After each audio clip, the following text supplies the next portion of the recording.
In this video, we're going to break down UFC Vegas 67, we're going to give our predictions, and I have a little surprise for you. Consider it a New Year's gift. As always, you can call me Kunith. Let's make some money this week.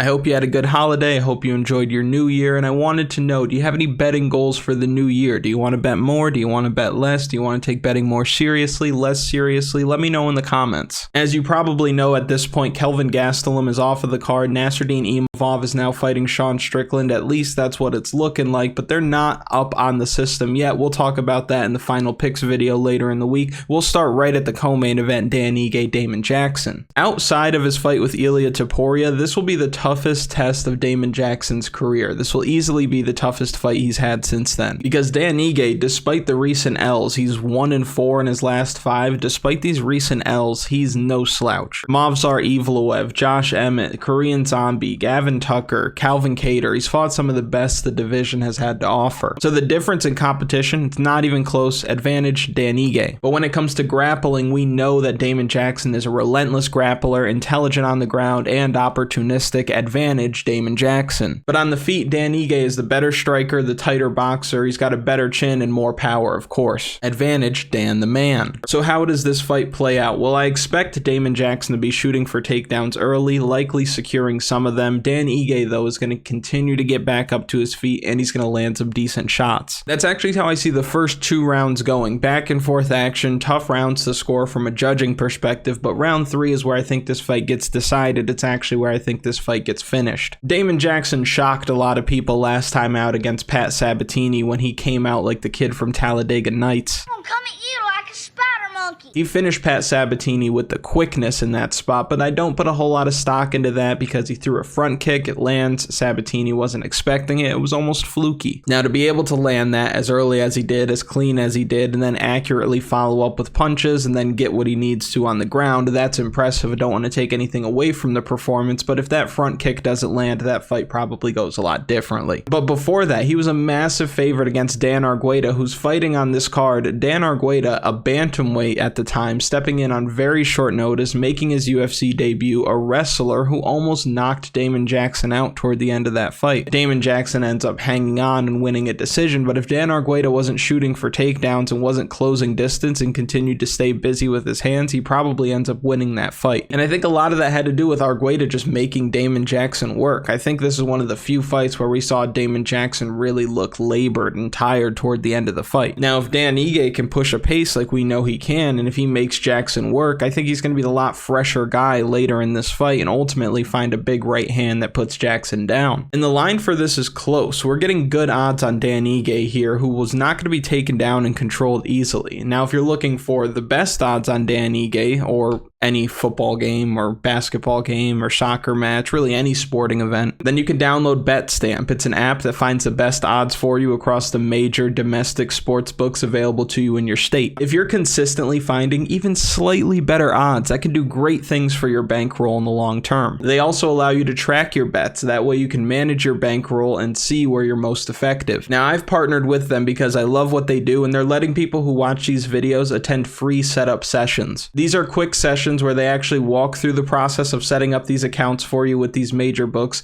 and they fund the account. It's free real estate. And if you're interested, you can comment below, let me know that you're interested, and we could talk more about these free setup sessions, or you can DM me at Kunith MMA. But again, you're getting good odds on Dan Ige. I think he should honestly be a bigger favorite. I expect him to win. I expect Dan Ige to win by 3rd round knockout. Give me 50K. Next, we're looking at a fight between Punahele Soriano and Roman Kopylov. This should be fun for as long as it lasts. Both of these guys like to strike, and I see one of them going down at some point, and there are a lot of similarities here. This is kind of a mirror match that we're looking at. These guys are nearly the same size. They've been in the UFC for roughly the same amount of time, same exact record, same finishing percentage, and on paper the volume is very close as well. Now, Puna has been more active, taking on better guys in the promotion, and I see him picking up another UFC win in this fight. What I like from Puna is the big power in his hands and how Kopylov is there to be hit. We saw against Alessio Di Chirico, he was getting touched up in spots, and if he lets Puna land the same way, it's over. Where Puna has struggled recently is with his take takedown defense. We saw that when Nick Maximov took him down over and over and over again. We even saw that last time out where Dolce Lungiambula had some success taking him down early before Puna Falcon punched him into oblivion, but I don't see Kopylov wrestling here. I think that he's going to strike, and I think it's a big mistake. Punahele Soriano has serious power. 5 knockdowns in 5 UFC fights. The writing's on the wall. I just haven't seen enough out of Kopylov against somebody like Puna, who I think is a tough matchup for most guys at 185. So give me Puna in this spot. Give me Soriano by knockout. Next, we're looking at a fight with Ketlen Vieira and Raquel Pennington. Ketlen Vieira is like a chair or a countertop, maybe a fence. For the UFC, she's serving some kind of purpose, but on her own, she doesn't do anything. Ketlen Vieira has no sense of urgency. She doesn't put much out there. She has a negative striking differential, and she couldn't finish a can of Coke. Fried chicken and a can of Coke.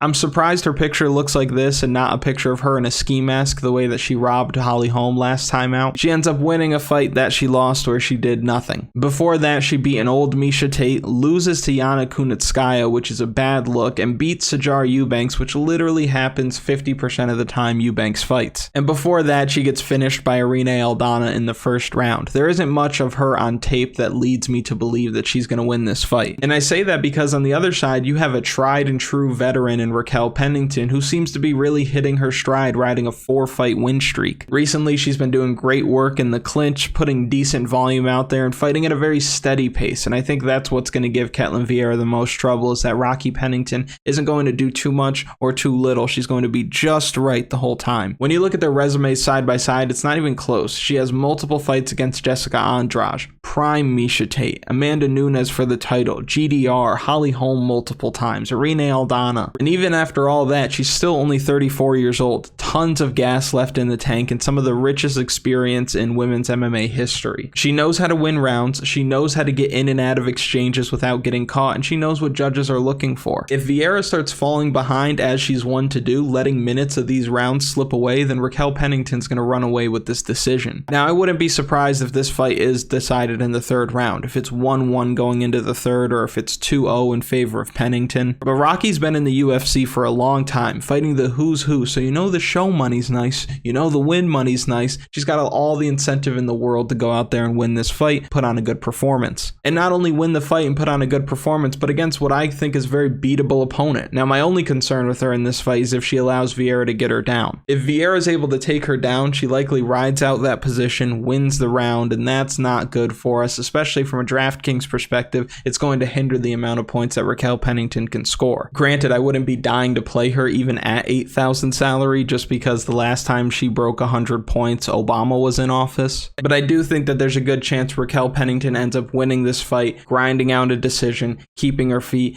Give me Rocky this week by decision. Next, we're looking at a fight between Umar Nurmagomedov and Raoni Barcelos. The UFC is surprisingly not doing Umar any favors in this matchup with Raoni Barcelos. Now, Umar is an elite grappler, averaging over 5 takedowns per 15 minutes. Barcelos is rocking a 93% takedown defense. So is Nurmagomedov going to be able to get him down? Well, if he doesn't, I still think he can hang on the feet. Umar Nurmagomedov has really underrated or at least underappreciated striking because of how good his grappling is. He's got crazy leg dexterity. He throws kicks like jabs at times, and the threat for the takedown is going to open up this offense on the feet if it needs to be that way. And obviously, if he is able to get the wrestling going, he's going to have a ton of success as usual. But again, the UFC is doing him no favors with this guy in Raoni Barcelos. Now, for the last couple of years, the talk around Barcelos has always been his age. Now he's 35 years old, a run for the title in a stacked division, in a division where it's pretty hard to make weight, 135 pounds. It doesn't really seem possible. What does seem very possible, however, is MMA royalty Umar Nurmagomedov getting a win here. Now, I respect the skill set, toughness, experience, and athleticism from Barcelos enough to believe that he probably doesn't get finished here, but I see another clean sweep for Umar Nurmagomedov. I think the kid moves to 16-0, gets somebody ranked in the top 10 next time out.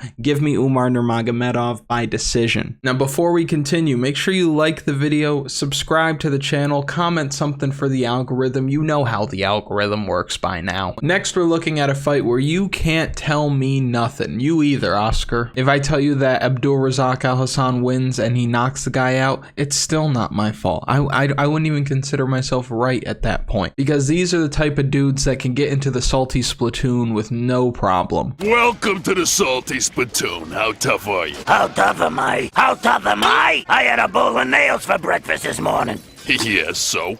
Without any milk. Big power, knockouts only on either side, and you have a situation where one of these guys is going to get clipped inside the first round and a half. Abdul Razak Alhassan has good power in his hands, massive kicks, good judo as well if this fight hits the clinch. He's 37 years old, he's been around the block, he's fought high level competition in the UFC, he hasn't always had it go his way, but he's put on good performances. Even last time out, it comes up as a loss against Joaquin Buckley, but that was a very close fight and he looked good even late. On the other side, Ribeiro is making his UFC debut. This is a guy who throws heavy hooks, lands with a ton of power, and is knocking out seemingly everybody. He's very good moving forward. Sometimes his technique abandons him and he just relies on that power and that pressure. He's much younger, he's likely faster, likely more athletic at this point, and he's looking to make a statement. He's a kill or be killed kind of guy, and I want to say that he wins this fight. I don't feel good about it. Earlier in the week when I was writing everything up, I thought Alhassan,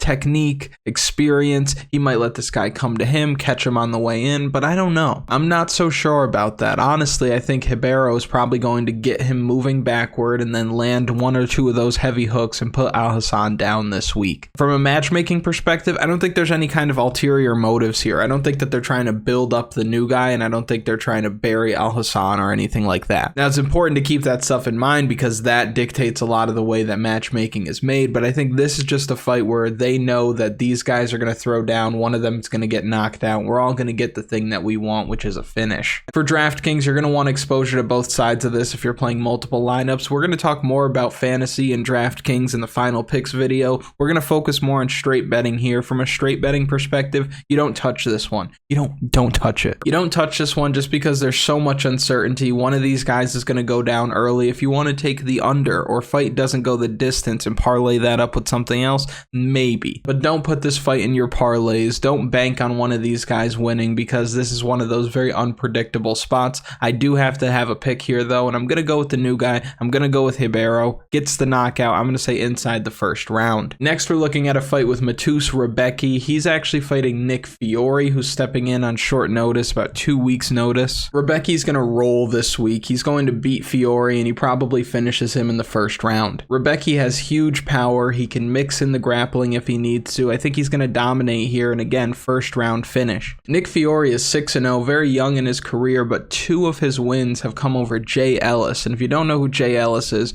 go do some research, look at that guy's record, and come back to me. Nick Fiore being part of the New England cartel, obviously good. He probably would have made it to the UFC on his own. Gets the opportunity to kind of expedite that process by taking this fight on short notice, but it's completely outgunned here. Easy fight for Mateus Rebecki in this spot. The pick for me in this fight is going to be Mateus Rebecki. It's going to be by knockout in the first round. He's a guy you can put in your parlays. None of that Abdul Razak Alhassan nonsense. Next, we have Javid Basharat. He's fighting again. Show him some respect. Give my man a photo. Javid Basharat is an absolute technician. He does very little wrong in the octagon, doesn't make very many mistakes, if any. Incredible balance, poise, pressure, decision making. I'm very impressed with what we've seen so far out of Basharat. And we have a situation where he's going up against a very dangerous prospect in Mateus Mendonca, but for as dangerous as he is, he can leave himself exposed because he has a wild fighting style. And if you're wild against somebody like Javid Basharat, you're going to get picked apart. Basharat is going to snipe him from the outside. I expect him to take him down. I expect him to just work him for 15 minutes. I don't see Mendonca going anywhere. I think the guy's very tough, and I think he's going to give a good account of himself in his UFC debut against another very tough prospect and somebody else who's undefeated, but I think he's outgunned here. I like what I see out of Javid Basharat. I think he's somebody that you could bet on with confidence this week. I think that he wins this fight, and I think he wins by decision. Next, we're looking at a fight with Allan Nascimento and Carlos Hernandez. Easy fight for Allan Nascimento, in my opinion. Allan Nascimento, looking like he just came out of the taffy puller, huge for the division, suffers a setback against Tagir Ulanbekov in his UFC debut, comes back and beats Jake Hadley in his second fight out when Jake Hadley was a hyped prospect, and he did that as a big underdog. But what you like out of Allan Nascimento is the size, the length, the Muay Thai, and obviously the grappling. And the way I feel about this fight is kind of twofold. It's one, not liking Allan Nascimento, especially in this weight class. I hope he's able to continue to stay here. And 2, not liking Carlos Hernandez. I don't love anything that Carlos Hernandez brings to the table. I like that he's steady, but that's about it. I don't see him as a dominant grappler. I don't think that he has great takedown defense. He doesn't really have fantastic boxing. He doesn't have any power. I've seen watch batteries with more power than this man. And I don't see him staying in the UFC for all that long. He gets the win over Victor Altamirano, but even in that fight, he didn't do so much to impress us. The way I see it is Carlos Hernandez, for however long he's in the UFC, is going to be like this. On the flip side, I think that we're going to see Allan Nascimento continue to get better in the UFC and start putting together even more dominant performances, just like he did last time out. He looked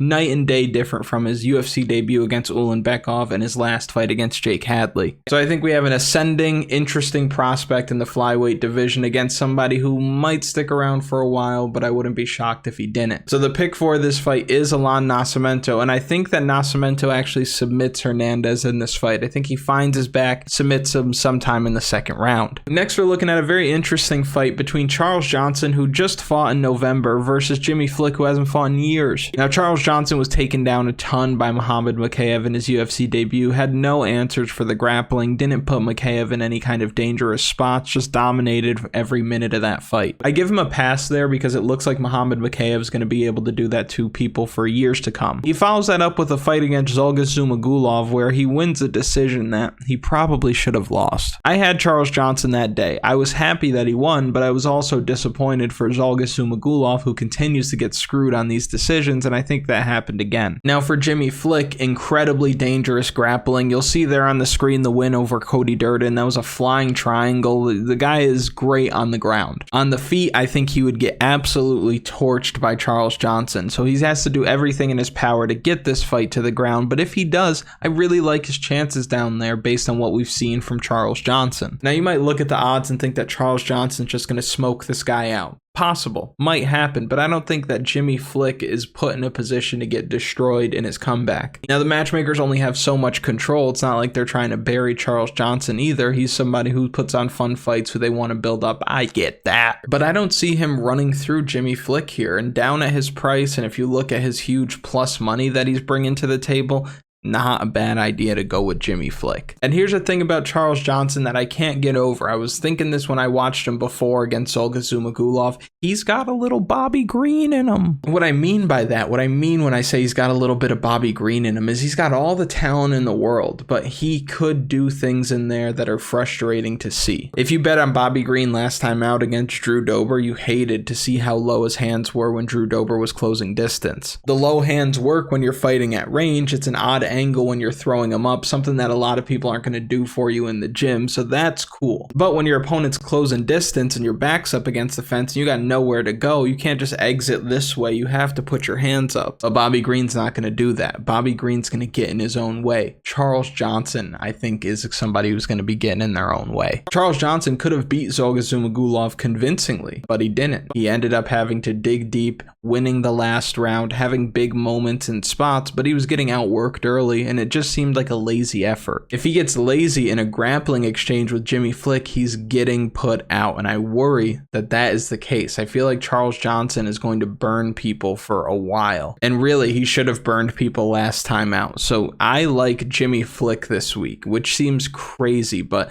striker versus grappler, we've made the mistake over the last couple of months. Like Q4, I kept going with strikers over grapplers just because I'd gotten burned before, but the philosophy should never change. You go with the grappler and striker versus grappler matchups because it's going to pay off. Now, is the brick Jimmy Flick an absolute lock as a huge underdog? Of course not, but is Jimmy Flick somebody who has all the tools, somebody who might be being slept on considering the situation that he's in against a man in Charles Johnson who gets lackadaisical sometimes in the octagon? I think so. So I'm going to take a shot on Jimmy Flick this week. I expect Jimmy Flick to win, and I think he wins by submission. The last fight we're going to look at is between between Sijara Eubanks and friend of the show. If you've been watching for a while, you know Priscilla Cash as an underdog is our girl. Get Eubanks off the screen. Just get her off the screen. We have to put Priscilla Cachoeira up just for a second here. Look at this. Priscilla Cachoeira, she gave us a win over Ji-Yeon Kim. Some people say robbery. I say do more in the third round. What's up? She follows that up with a first round knockout over Ariane Lipski, where people were still sleeping on Priscilla Cash as an underdog, and I don't understand why. She's got crazy power. Now she's fighting Sijara Eubanks, who likes to strike more than she probably should, and has strong grappling, which could give Priscilla Cachoeira trouble. But Sijara Eubanks doesn't have a great gas tank. Sijara Eubanks, for as good as a grappler as she is, she's not getting enough submissions for my liking. Or really, any submissions for that matter. For as renowned a grappler as she is, she has no submissions in the UFC. So yeah, she takes Priscilla Cachoeira down, maybe beats her up a little bit. They call her Zombie Girl for a reason. She's gonna eat all that. And then once they get back to the feet, she's going to land one of those big hooks that she tends to land, and she's going to put Sijara Eubanks out. Eubanks is nearly 38 years old, and she has the same amount, or actually one fewer fight than Priscilla Cachoeira. So she's really strung this out for a really long time, and I just don't think that I can back her with any confidence, especially after somebody who's put so much money into our pockets. So the pick for this fight is Priscilla Cachoeira, and it's going to be by knockout. I expect sometime in the first or second round. And if you've made it to this point in the video, thank you so much for watching. I really do appreciate it. Make sure you like, comment, subscribe, and make sure you look out for the video later in the week where we give our final picks. We do a deep dive on DraftKings, we build lineups, and I have another opportunity for you to get some free money later in the week with something else. It's exciting stuff. Come on.